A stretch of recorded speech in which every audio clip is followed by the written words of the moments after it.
മാന്യപ്രേക്ഷകർക്ക് എൻ്റെ പ്രണാമം. ധന്യമായ ഒരു സാംസ്കാരിക മാറ്റം എല്ലായിടത്തും നടന്നുകൊണ്ടിരിക്കുന്നു.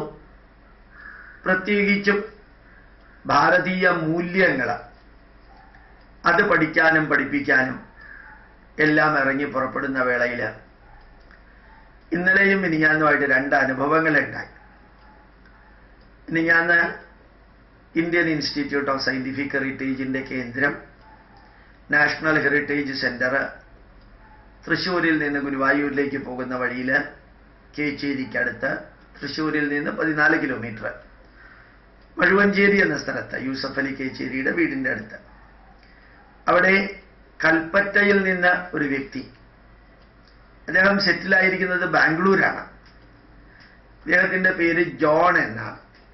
ഈ ജോൺ എന്ന വ്യക്തി കൽപ്പറ്റയിൽ നിന്നുള്ള ആള്, ബാംഗ്ലൂർ സെറ്റിൽ ചെയ്തിരിക്കുന്ന ആള് വന്ന് അദ്ദേഹം മഴുവഞ്ചേരി മുഴുവനും കണ്ട് അവിടുത്തെ മ്യൂസിയം എല്ലാം കണ്ട് അവിടുത്തെ ആൾക്കാരോടൊക്കെ സംസാരിച്ച് ഇന്ത്യൻ ഇൻസ്റ്റിറ്റ്യൂട്ട് ഓഫ് സയൻറ്റിഫിക് ഹെറിറ്റേജിൻ്റെ പാട്രൺ മെമ്പർഷിപ്പ് 5000 രൂപ കൊടുത്തെടുത്ത് 1490 രൂപയുടെ പുസ്തകങ്ങളും CD-കളും പെൻഡ്രൈവുകളും വാങ്ങി ഇനി ഞാൻ ഇടയ്ക്കിടയ്ക്ക് ഇവിടെ വരുന്നുണ്ടെന്ന് പറഞ്ഞ് അദ്ദേഹം പോകുന്ന പോക്കിൽ പറഞ്ഞു അത്ര, ഞാൻ എങ്ങനെയൊക്കെയോ ജീവിച്ചിരുന്നൊരു വ്യക്തിയാണ്, പക്ഷേ അടിമുടി എന്നെ മാറ്റിയത്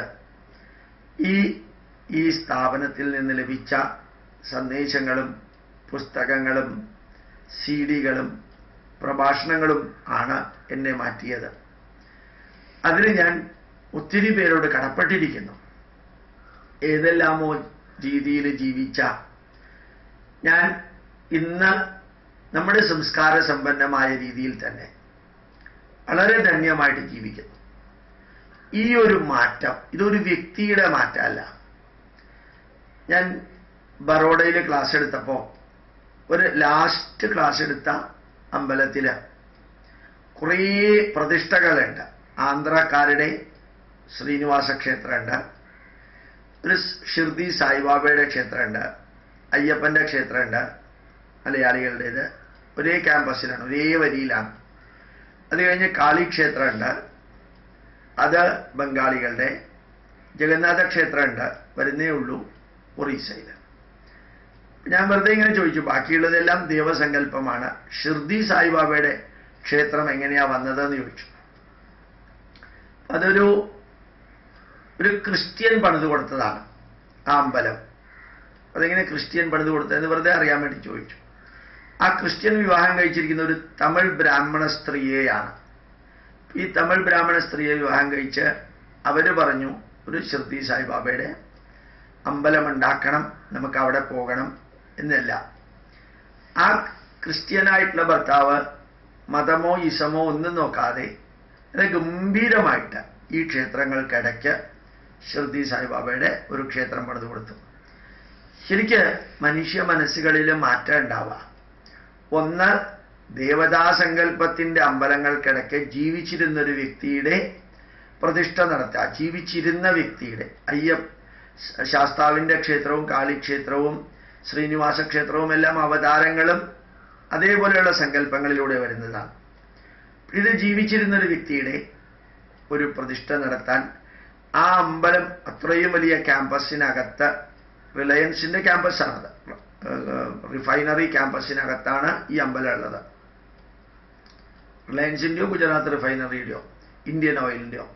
അപ്പോൾ അവിടെ അമ്പലം പണിയാനുള്ള അനുവാദം കൊടുക്കുക, ഒരു ക്രിസ്ത്യൻ ആയിരുന്നിട്ടും അത് പണിയുക, അത് ഭാര്യ എന്ന തമിഴ് ബ്രാഹ്മണന്റെ റിക്വസ്റ്റ് പ്രകാരം ചെയ്യുക, അതെല്ലാവരും അംഗീകരിക്കുക, അത് ഉൾക്കൊള്ളാനായിട്ട് മുമ്പോട്ട് വരിക.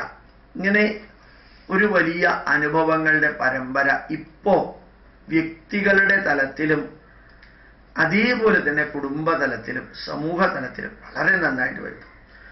എവിടെയെല്ലാം നന്മകളുണ്ടോ അത് സ്വീകരിക്കാനായിട്ട്. ഞാൻ ഇന്നും എൻ്റെ പ്രഭാഷണത്തിൽ പറയാറുണ്ട്, 114 സംസ്കാരങ്ങൾ ഉണ്ടായിരുന്നു അത്രേ.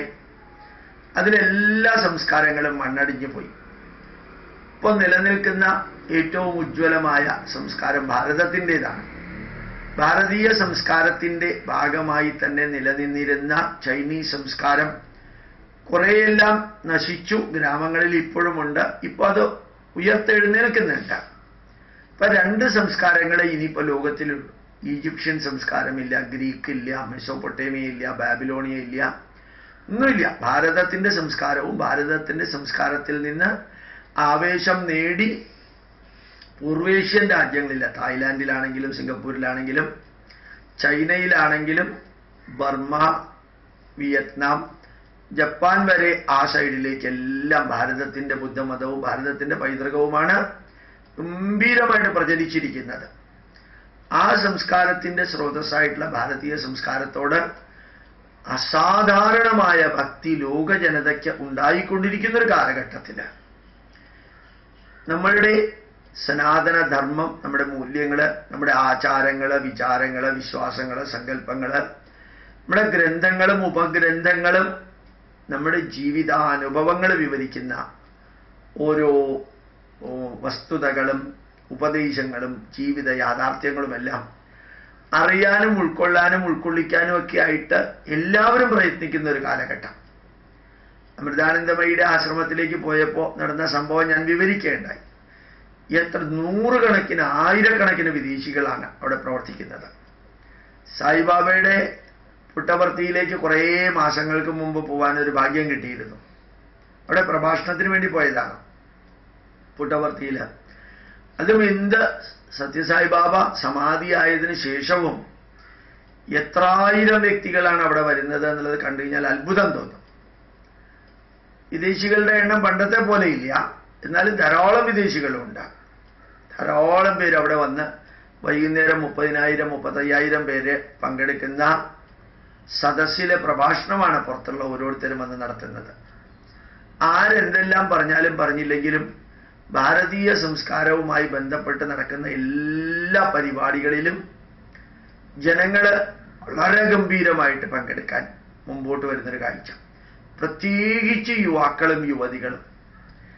അത് മതം എന്ന് പറയുന്നത് പ്രായമായവർക്കും വാർദ്ധക്യത്തിന്റെ അവസാനത്തിലെത്തുന്നവർക്കും സ്വർഗത്തിലേക്ക് പോകാൻ വേണ്ടിയിട്ട് തയ്യാറെടുക്കുന്ന വ്യക്തികൾക്കും, അതല്ലെങ്കിൽ ജീവിതത്തിൽ കുറേ തിന്മകൾ ചെയ്തിട്ട് അവസാനം അവരുടെയൊക്കെ രക്ഷാമാർഗമായിട്ട് ആത്മീയതയും മതവുമെല്ലാം മാറിക്കൊണ്ടിരിക്കുന്നു എന്ന ധാരണ, അതെല്ലാം മാറ്റിയിട്ട് എല്ലാ വിഭാഗത്തിൽപ്പെട്ട യുവാക്കളും കുത്തിയിരുന്ന് പ്രത്യേകിച്ച് വിഷയങ്ങൾ സയൻസുമായിട്ട് ചേർത്തിട്ട് ആധുനിക കാലഘട്ടത്തിൽ പ്രയോഗിക്കാവുന്ന വിധത്തിൽ കൊടുക്കുകയും കൂടി ചെയ്യാൻ ആൾക്കാരുണ്ടെങ്കിൽ ഇത് മുഴുവനും സ്വീകരിക്കാൻ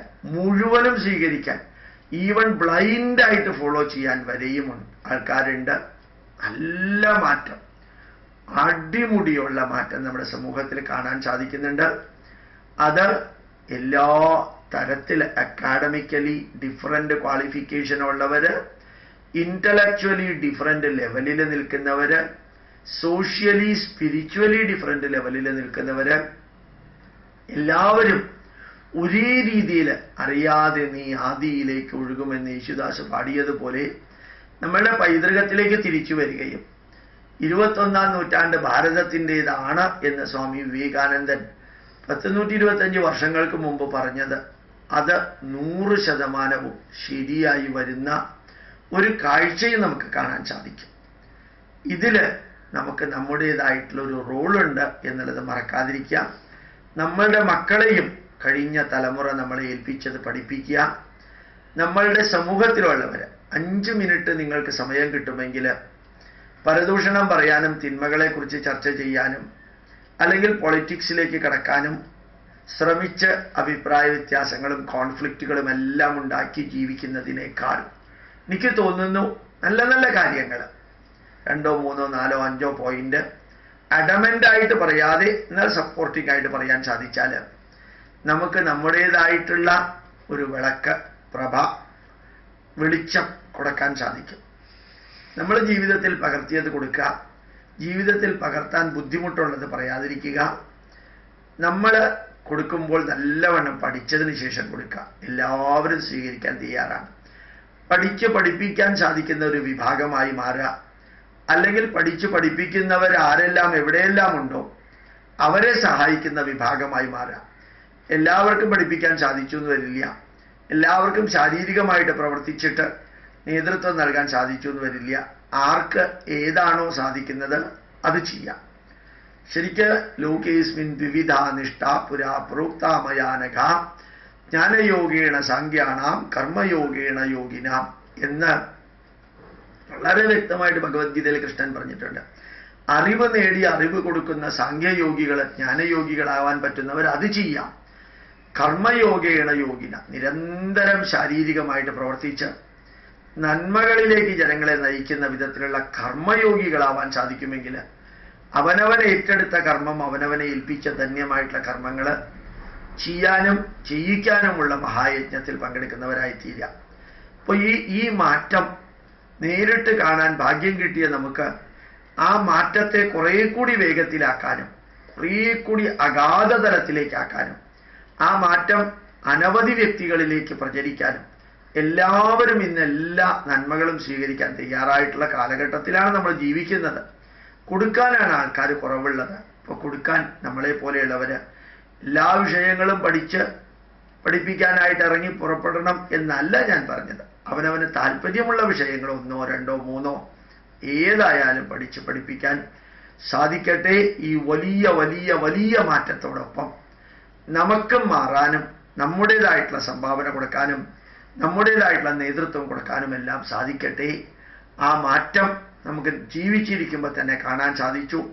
തകർന്ന് വിദേശികളുടെ കീഴിൽ അടിച്ചമർത്തപ്പെട്ട 950 വർഷം മുഹമ്മദ് ഗസ്നിയും ഗോറിയും ഖിൽജിയും തൈമൂറും അതുപോലെ മുഗള സാമ്രാജ്യം വരെ ഭാരതത്തെ അടിച്ച് തകർത്ത് നശിപ്പിച്ചിട്ടും പിന്നെ ഡച്ചുകാരും ഫ്രഞ്ചുകാരും പോർച്ചുഗീസുകാരും സ്പെയിൻകാരും ഇംഗ്ലീഷുകാരും വന്നിട്ട് ഈ ഭാരതത്തെ തകർത്തിട്ടും ഈ 950 വർഷത്തെ നരകയാതന കഴിഞ്ഞ് പിന്നെ ഒരു 10-70 വർഷം സ്വാതന്ത്ര്യം കിട്ടിയിട്ടും പൈതൃകത്തോട് ആത്മാഭിമാനമില്ലാത്തൊരു ജനതയായിട്ട് വളരുമ്പോൾ ഇപ്പോ ആരുടെയെല്ലാമോ അനുഗ്രഹം കൊണ്ട് ജനമനസ്സുകളിൽ തന്നെത്താനെ ഈ രാഷ്ട്രത്തിൻ്റെ ധന്യമായിട്ടുള്ള ചൈതന്യം പ്രവേശിക്കുമ്പോൾ അങ്ങനെ പ്രവേശിപ്പിക്കുന്ന മഹായജ്ഞത്തിൽ നമുക്ക് സാധിക്കുന്നതെല്ലാം ചെയ്യാൻ സാധിക്കട്ടെ. ഇന്നലെ ചെയ്യാൻ പറ്റാത്തത് എനിക്ക് ചെയ്യാൻ പറ്റിയില്ലല്ലോ എന്ന് വിചാരിച്ച് ദുഃഖിക്കുന്നതിന് പകരം ഇന്ന് ചെയ്യാൻ ശ്രമിക്കാം. ഇത്രയും കാലം പഠിക്കാൻ എനിക്ക് സാധിച്ചില്ലല്ലോ എന്ന് പറഞ്ഞ് ദുഃഖിക്കുന്നതിന് പകരം ഇന്നു മുതൽക്ക് പ്രവർത്തിക്കുക. ഇന്നലെ ചെയ്യേണ്ടിയിരുന്നതാണല്ലോ എന്ന് പറയുന്നതിന് പകരം ഇന്നലെ സാധിച്ചില്ലെങ്കിലും ബെറ്റർ ലേറ്റ് ദാൻ നെവർ എന്ന ഇംഗ്ലീഷിലെ വരിയുണ്ട്. ഒരിക്കലും ചെയ്യാതിരിക്കുന്നതിനേക്കാൾ നല്ലതാണ് അല്പം വൈകിട്ടാണെങ്കിലും ചെയ്യുക എന്നുള്ള വരികളെല്ലാം നമ്മളുടെ കർമ്മമണ്ഡലത്തിൽ ആവേശമാവട്ടെ. സ്വാമി വിവേകാനന്ദന്റെ വരികളെ പോലെ നിരന്തരം പ്രവർത്തിക്കുക. Set your goal and work for that, set your goal and devote your work for that, your life for that എന്ന് പറഞ്ഞ ആ മഹായജ്ഞം നമുക്ക് ഒരുമിച്ച് ചെയ്യാം. പ്രണാമം, നമസ്കാരം.